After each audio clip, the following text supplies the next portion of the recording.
Hello friends, இந்த வீடியோவில் எதை பற்றி பார்க்க போகிறோன்னா பொலிட்டிக்கல் சயின்ஸில் இருக்க இம்பார்ட்டன்ட் கொஸ்டின்ஸ் தான் பார்க்க போகிறோம். ஸோ இதை ஃபஸ்ட்டு படிச்சுட்டு நெக்ஸ்ட்டு நீங்கள் படிச்சிங்கன்னா சிலபஸை கவர் பண்ணிங்கன்னா கரெக்டாக இருக்கும். ஃபஸ்ட்டு ஒரு 16 கொஸ்டின் வந்து கொடுத்துருக்கீங்க. அது எல்லாமே வந்து 12 மார்க் அளவுக்கு படிச்சுக்கோங்க. இந்த வீடியோவை பார்க்குறதுக்கு முன்னாடி நீங்கள் இப்போ தான் நம்ம சேனலை ஃபஸ்ட் டைம் பார்க்குறீங்கன்னா மறக்காமல் நம்ம சேனலை சப்ஸ்கிரைப் பண்ணிக்கோங்க. வாங்க வீடியோக்குள்ளே போகலாம்.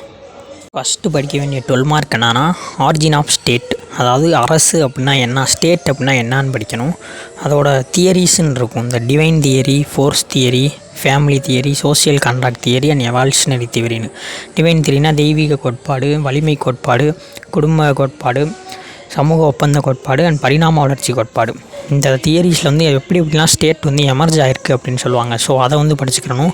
ஏதாவது ஒன்று தூக்கி 12 மார்க்கில் கூட கேட்கலாம். ஃபேமிலி தியரியை பற்றி எழுதுங்க, இல்லை ஃபோர்ஸ் தியரி பற்றி எழுதுங்க, இல்லை 7 மார்க்கில் ஃபோர்ஸ் தியரியோ, இல்லை 4 மார்க்கில் டிவைன் தியரி அப்படின்னு கேட்கலாம். ஸோ ஃபஸ்ட்டு இந்த கொஸ்டினை 12 மார்க் மாதிரி படிச்சுறது நல்லது. ரெண்டாவது எதை படிக்கணும்னா சாவர்னிட்டி, அதாவது இறையாண்மை அப்படின்னு சொல்லுவாங்களே. அந்த இறையாண்மைனா என்ன, அதோட மீனிங் என்ன, அது வந்து 2 தியரி வந்து இருக்கும். மொனிஸ்டிக் தியரி அண்ட் ப்ளூரலிஸ்டிக் தியரின்னு. மொனிஸ்டிக் தியரியை பற்றி கேட்டால் ஆஸ்டின் சொன்னதும் ஹாப்ஸ் சொன்னது எழுதணும். ப்ளூரலிஸ்டிக் தியரினா லாஸ்ட்கி வந்து சொல்லியிருப்பார். கேரக்டரிஸ்டிக்ஸ் வந்து இருக்கும். அதாவது இறைமையை வந்து உடைக்க முடியாது, அழிக்க முடியாது, அந்த மாதிரி நிறையா இருக்கும். அந்த கேரக்டரிஸ்டிக்ஸ் வந்து படிச்சுக்கிறானோ அதை 7 மார்க்கில் சில நேரம் கேட்பாங்க, சில நேரம் 12 மார்க்லேயே கேட்பாங்க. அட்ரிபியூட்டிவ்ஸ் அப்படின்னு கேட்டாலும் இந்த கேரக்டரிஸ்டிக்ஸ் தான் எழுதணும். நெக்ஸ்ட்டு கைண்ட்ஸ் ஆஃப் சாவர்னிட்டி வந்து படிச்சிடணும். இந்த மாதிரி சாவர்னிட்டியை ஃபஸ்ட்டு 12 மார்க் மாதிரி படிச்சுறது நல்லது. எல்லாத்தையுமே டீட்டெயிலாக படிங்க. 2 தியரியை மொனிஸ்டிக் தியரி ஆஃப் சாவர்னிட்டியை பற்றி எழுதுங்க அப்படின்னு 12 மார்க்கில் கேட்கலாம். இல்லை ப்ளூரலிஸ்டிக்கில் 2 தியரியும் பற்றி எழுதுங்க அப்படின்னு கேட்கலாம்.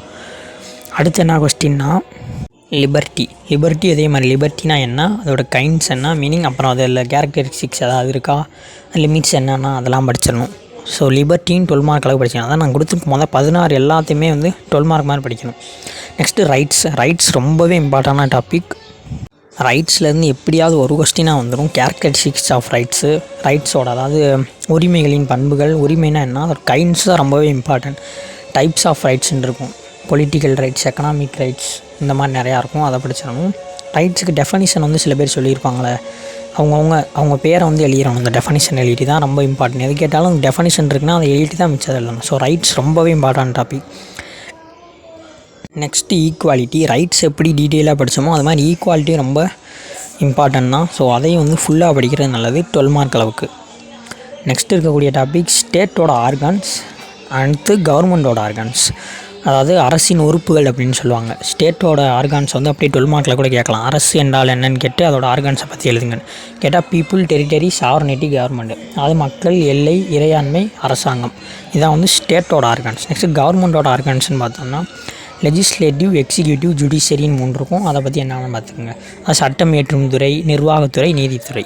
இதை தான் கவர்மெண்ட்டோட ஆர்கான்ஸாக சொல்லுவாங்க. நெக்ஸ்ட்டு வெல்ஃபேர் ஸ்டேட், அதாவது மக்கள் நல அரசு அப்படின்னு இருக்கும். இது அப்படியே 12 மார்க்கில் வந்து கேட்பாங்க, ஸ்டேட் வெல்ஃபேர் ஸ்டேட் அப்படின்னு. அப்படி கேட்டால் நீங்கள் டீட்டெயிலாக எழுதணும் வெல்ஃபேர் ஸ்டேட்டை பற்றி. இது வந்து கதை மாதிரி தான் இருக்கும். ஸோ 12 மார்க் அளவுக்கு தெரிஞ்சு வச்சுக்கிட்டிங்கன்னா நல்லது. நெக்ஸ்ட்டு டெமோக்ரஸி ரொம்ப இம்பார்ட்டன்ட் டாபிக். டெமோக்ரஸியோட மீனிங் என்ன நம்ம படிப்போம்ல, by the people, of the people, for the பீப்புள்னு. அதை ஃபஸ்ட்டு எழுதிட்டு இந்த டைப்ஸ் வந்து இருக்கும். டைரக்ட் டெமோக்ரஸி, இன்டைரக்ட் டெமோக்ரஸி, அதை எழுதிட்டு சிக்னிஃபிகன்ஸ் என்ன. இந்த அளவுக்கு இந்த டெமோக்ரஸியும் 12 மார்க் அளவுக்கு படிக்கிறது நல்லது. நெக்ஸ்ட்டு சிட்டிசன்ஷிப்பும் ரொம்ப இம்பார்ட்டன்ட் தான். ஃபுல்லாக படிக்கணும். அது சிட்டிசன்ஷிப் வந்து எப்படி அக்யூர் பண்ணுறது அப்படிலாம் இருக்கும். அதெல்லாம் படிக்க நல்லது. அப்புறம் ஏலியன் எனிமிக்கும் சிட்டிசன்ஷிப் வேணால் டிஃப்ரென்ஸ் அப்படி கேட்பாங்க. ஸோ அந்த சிட்டிசன்ஷிப்பையும் 12 மார்க் அளவுக்கு படிக்கணும். நெக்ஸ்ட்டு பவர் அண்ட் அத்தாரிட்டி, இதுவும் 12 மார்க் அளவு தான். பவர்னா என்ன, அத்தாரிட்டினா என்ன அப்படின்றத கிளியராக படிக்கணும்.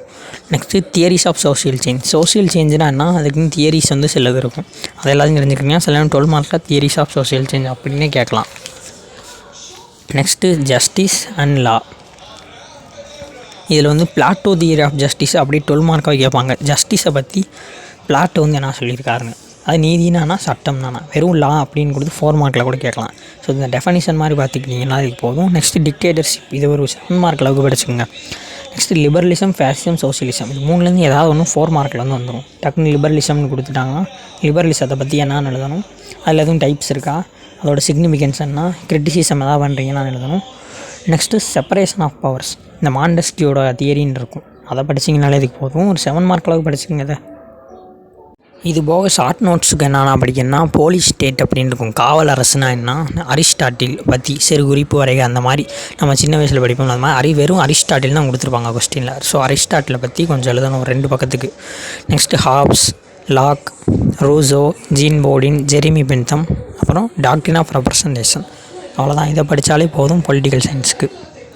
All the best for your exams. இந்த வீடியோ பிடிச்சிருந்துச்சுன்னா மறக்காமல் நம்ம சேனலை சப்ஸ்கிரைப் பண்ணிக்கோங்க. அப்போ தான் நெக்ஸ்ட்டு சப்ஜெக்ட்டுக்கான இம்பார்ட்டன்ட் கொஸ்டின் பார்க்குறதுக்கு உங்களுக்கு யூஸ்ஃபுல்லாக இருக்கும். Bye bye.